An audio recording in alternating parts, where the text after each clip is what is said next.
Jerusalén, año 30 de nuestra era. 50 días después de la Pascua. En una habitación del piso superior de una casa de piedra, 120 personas llevan días sin moverse de ahí. No están escondidas por miedo. Están esperando algo que les prometieron, pero que ninguno de ellos sabe exactamente cómo va a llegar. Afuera, la ciudad hierve. Cientos de miles de peregrinos llegaron desde Egipto, desde Mesopotamia, desde Roma, desde los confines del mundo mediterráneo. Llegaron para celebrar Shavuot, la fiesta más importante del año después de la Pascua. Las calles huelen a pan recién horneado, a incienso del templo, a polvo y a multitud. Adentro, el silencio. Y entonces, sin aviso, sin relámpago, sin señal visible en el cielo, el aire de esa habitación cambió para siempre. Lo que ocurrió en los siguientes minutos no solo sacudió esa sala, sacudió el rumbo de la civilización occidental. Y todo comenzó con un sonido que nadie en Jerusalén había escuchado jamás. Para entender lo que está a punto de ocurrir, hay que entender dónde estamos parados. Shavuot, que los griegos llamaron Pentecostés, porque caía 50 días después de la Pascua, no era simplemente una fiesta de cosecha. Era el aniversario del día en que Dios entregó la Torá a Moisés en el monte Sinaí. Para un judío del siglo I, este día tenía el peso de una fundación. Era el momento en que Israel recibió su identidad, su ley, su razón de ser como pueblo. Pero hay un detalle que la mayoría de los relatos sobre Pentecostés omite y que cambia completamente la profundidad de lo que está a punto de ocurrir.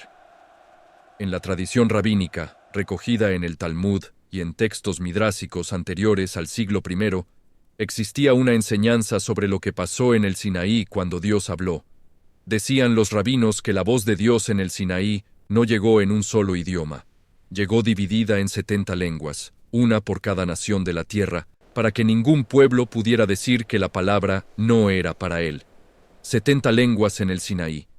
El mensaje destinado a todos desde el principio. Guarda ese dato. Lo vas a necesitar más adelante. Jerusalén, en ese momento, no era la ciudad tranquila que uno podría imaginar. Los historiadores calculan que durante las grandes fiestas de peregrinación, la población de la ciudad podía multiplicarse por 10. Josefo, el historiador judío del siglo I, describe multitudes que desbordaban cada plaza, cada calle, cada escalinata del templo. Y en medio de ese mar de gente, 120 personas esperaban. Entre ellos estaban los 11 discípulos. Estaban las mujeres que habían seguido a Jesús desde Galilea. Y entre la multitud de rostros, si hubieras podido recorrer esa sala con los ojos, habrías reconocido a María, la madre de Jesús, y junto a ella, casi al fondo, a Cleofás y a su esposa. El matrimonio que semanas antes había caminado por el camino a Emaús sin saber que iba acompañado. Ellos también estaban ahí, porque después de lo que vivieron en aquel camino, no había manera de quedarse en casa. Llevaban días en oración. Lucas, el autor del libro de los Hechos, usa una palabra griega específica para describirlos. Eran unánimes, no solo juntos en el mismo lugar, sino unidos en el mismo estado de ánimo, en la misma expectativa, en la misma tensión de quien espera algo que sabe que va a cambiar todo. Y lo que esperaban llegó, pero no llegó como nadie lo esperaba. El texto original en griego del libro de Hechos, capítulo 2, versículo 2, usa una expresión extraordinaria para describir lo que ocurrió. Echon pnoes biayas. Literalmente, el eco o el sonido de un soplo violento. No dice que entró viento. Dice que llegó el sonido de viento.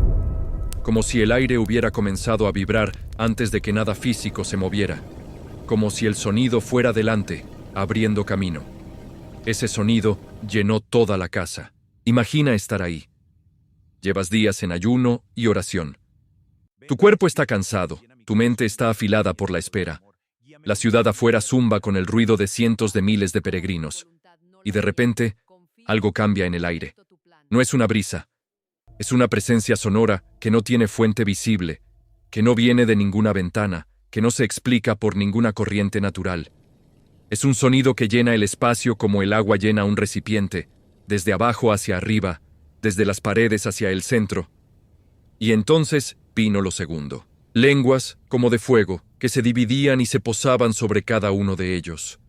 No una llama central, no un fuego que consumía el lugar, sino fuego que se partía, que se individualizaba, que encontraba a cada persona de manera específica.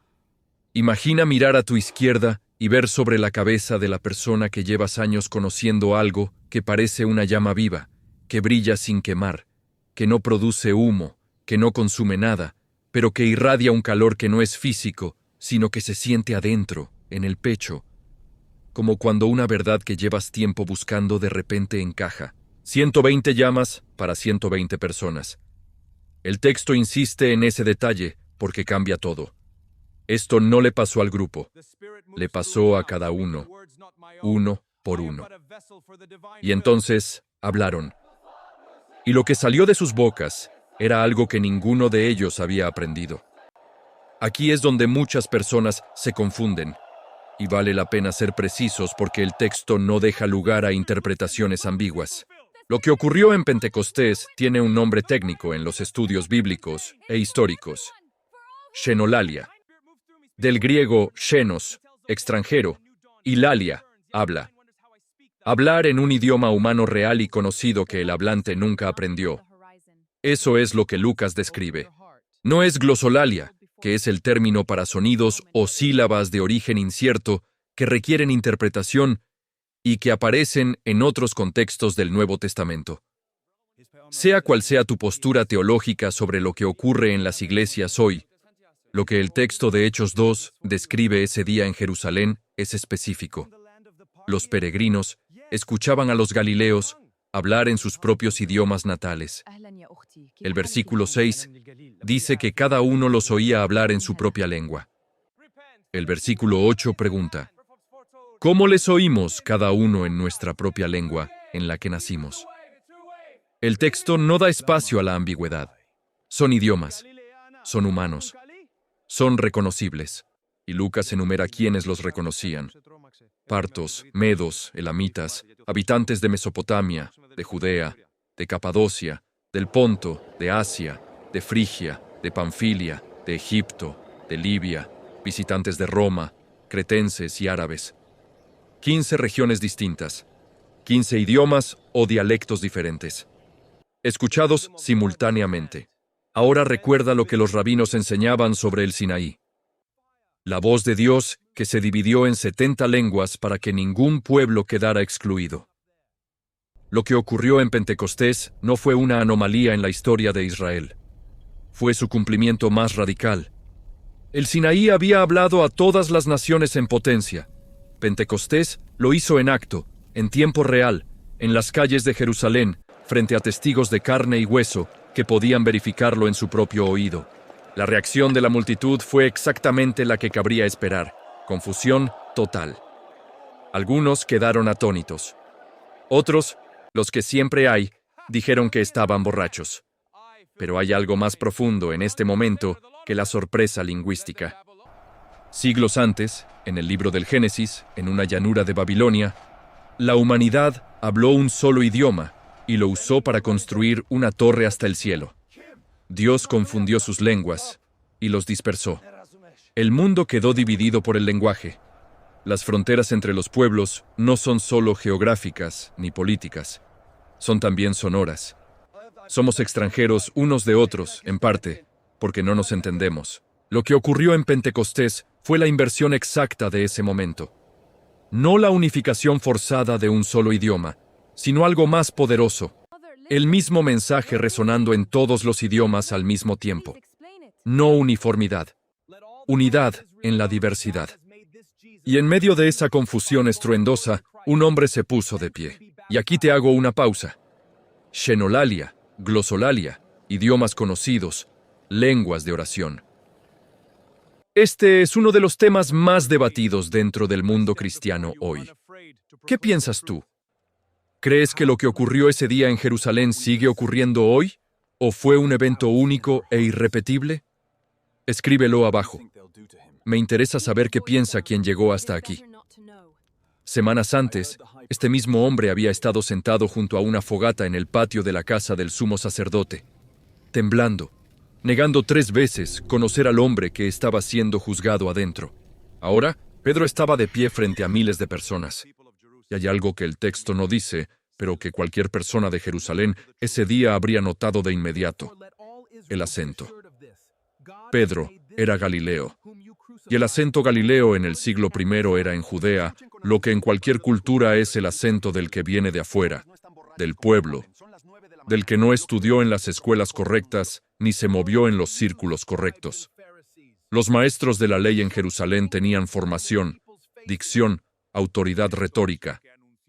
Pedro tenía las manos encallecidas de jalar redes y una historia reciente de cobardía que él mismo conocía mejor que nadie. Y aún así, habló. El discurso que Lucas registra en Hechos 2 es considerado por muchos historiadores del primer siglo como uno de los documentos más fascinantes del mundo antiguo, no solo por su contenido religioso, sino por su estructura retórica. Pedro no improvisa. Pedro argumenta. Primero desmonta la acusación de embriaguez con un dato simple. Son las 9 de la mañana. Nadie en Jerusalén está borracho a las 9 de la mañana de una fiesta sagrada. Luego hace algo audaz.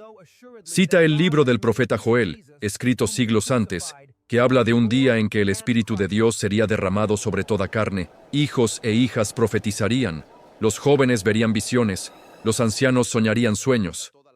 Pedro dice, ese día es hoy, lo que están viendo no es una anomalía.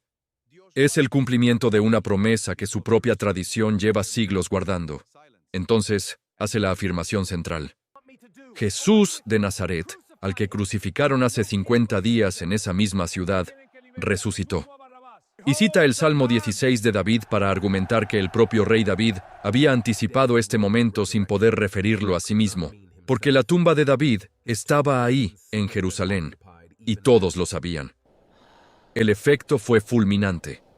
El texto dice que los oyentes fueron compungidos en su corazón, una palabra que en griego implica ser atravesado, perforado, no convencidos intelectualmente, heridos emocionalmente por algo que reconocieron como verdad, y preguntaron, ¿qué hacemos? La respuesta de Pedro fue concreta, arrepiéntanse y bautícense. Y entonces, la pregunta que nadie había pensado todavía se volvió urgente. ¿Dónde iban a ir 3,000 personas que acababan de cambiar de vida? A metros de donde Pedro estaba hablando, excavadas en la roca viva de la colina del templo, había decenas de piletas de piedra. Los arqueólogos las llaman mikvaot, baños rituales de purificación, y en las excavaciones realizadas a partir de los años 60 del siglo XX, cerca de 40 de estas estructuras fueron descubiertas en los accesos sur del monte del templo. No eran decorativas, eran funcionales. Todo peregrino que subía al templo debía purificarse en ellas antes de entrar. Estaban llenas de agua de lluvia, construidas con escalones que descendían a un lado y ascendían al otro, simbolizando la separación entre el que entra impuro y el que sale limpio. Piensa en la escena. La tarde avanza sobre Jerusalén. El sol cae sobre la piedra caliza de las escalinatas del templo. El aire todavía huele a incienso y a la multitud de la mañana. Y ahora, en ese mismo espacio donde horas antes los peregrinos se purificaban para subir a adorar, hay una fila que no tiene precedente en la historia de esa ciudad. 3,000 personas, esperando descender al agua, no para cumplir un rito legal de purificación, sino respondiendo a algo que escucharon en sus propios idiomas, pronunciado por un pescador galileo con acento norteño, que con el texto de sus propias escrituras les explicó lo que estaban viendo con sus propios ojos. 40 piletas, 3,000 personas. Haz el cálculo. Esa tarde, las mikvaot del templo trabajaron como nunca antes lo habían hecho. Los que bajaban por un lado salían por el otro, y ya había otro esperando, y otro, durante horas. Para poner ese número en perspectiva, los grandes movimientos religiosos del mundo antiguo tardaban generaciones en reunir esa cantidad de seguidores. Aquí ocurrió entre el amanecer y el atardecer de un solo día de fiesta. Y eso no fue el final. Fue el comienzo. Lo que nació esa tarde en las escalinatas del templo, entre el humo del incienso y el agua de las mikvaot, entre peregrinos que horas antes no se conocían y que de repente compartían algo imposible de explicar, fue la comunidad que con el tiempo cambiaría el mapa cultural, filosófico y espiritual del mundo occidental. No con un ejército, no con un decreto imperial, sino con una historia que la gente no podía dejar de contar en todos los idiomas del mundo conocido, desde aquel primer día de fuego y viento. Empezamos en un camino polvoriento a Emaús, con dos personas que caminaban hacia ningún lado, cargando el peso de una esperanza que creían muerta. Seguimos en el aposento alto, donde un grupo pequeño y asustado aprendió lo que significaba ver con nuevos ojos. Y terminamos aquí, en las calles de Jerusalén, donde todo eso se derramó hacia afuera y no volvió a detenerse. Si llegaste hasta este punto del video, significa que esta historia te importa, que te hizo pensar, o que simplemente no pudiste dejar de escuchar. Cualquiera de las tres es una buena razón para suscribirte al canal y para ver los 2 videos anteriores si todavía no lo has hecho. Los encuentras en la pantalla y en la descripción. La saga continúa.